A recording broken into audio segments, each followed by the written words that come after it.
Alors, il faut préciser que le processus est encore en cours. Le point positif, c'est que enfin en France, les élus de la nation ont ce point à l'ordre du jour, l'élaboration d'un texte de loi permettant de préciser quelles étaient les responsabilités des multinationales françaises dans leurs activités à l'étranger, sur ce devoir de vigilance et d'attention. C'était un engagement du président de la République.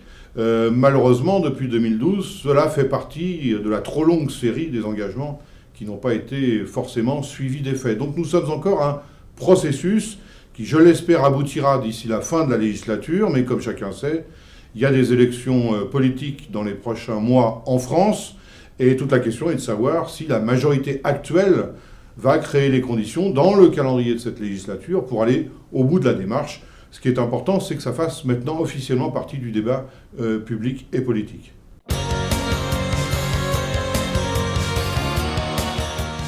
Il y a une série d'obligations, et en particulier pour ces entreprises, d'élaborer un plan qui précise les modalités et les moyens par lesquels ces multinationales vont devoir veiller à leurs obligations sociales à l'égard de leurs sous-traitants. Un plan qui permettra d'intégrer les organisations professionnelles, certaines associations, et en ce sens, c'est plutôt positif. Ce ne sont pas les directions en vase clos qui vont élaborer ce plan, qui sera une obligation. Autrement dit, une entreprise qui n'aurait pas élaboré des démarches, un plan spécifique pour veiller à sa responsabilité sociale pourra être mise à défaut, naturellement, si elle est prise en infraction, notamment à l'égard des conventions internationales du travail.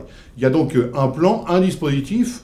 La loi prévoit, selon nous, selon moi, malheureusement un plafond de sanctions trop bas. On parle de 30 millions d'euros. Alors ça peut apparaître une somme très conséquente, mais en même temps c'est relativement modeste lorsque l'on peut constater les enjeux qui sont autour de certains contrats internationaux.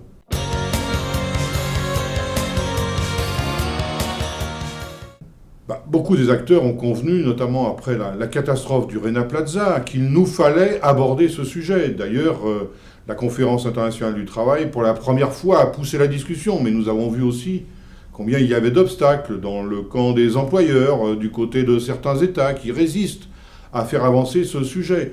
En France, l'actualité sociale est aussi marquée par une entreprise publique, en l'occurrence la régie des transports parisiens, qui fait fonctionner les métros et le réseau de bus, qui a passé un contrat avec une multinationale française, Vinci, qui a sous-traité un chantier pour des travaux dans des stations de métro en souterrain, et ce sous-traitant se trouve embaucher des ouvriers turcs qui sont non déclarés. Donc on voit bien que même des entreprises publiques dans des pays développés où l'état de droit existe, comme la France, la question est posée. Alors j'imagine plusieurs leviers, plusieurs propositions pour le devenir de l'OIT.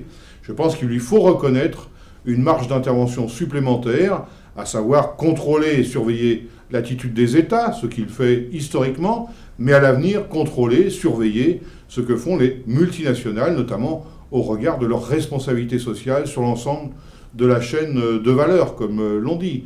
Pour cela, il faut sans doute se doter d'un corps d'inspecteurs du travail spécialement formés et spécialement délégués à cette surveillance, tout comme j'imagine que l'OIT, par exemple, pourrait se voir conférer un rôle de notateur social en fonction du comportement soit des États, soit des multinationales, ce qui serait une manière d'associer, d'informer à la fois les citoyens, qui sont dans le même temps des consommateurs et très souvent des travailleurs. Le devoir de transparence dans cette période s'exprime avec beaucoup de force dans l'ensemble des sociétés, je crois. Et l'OIT a un rôle à jouer.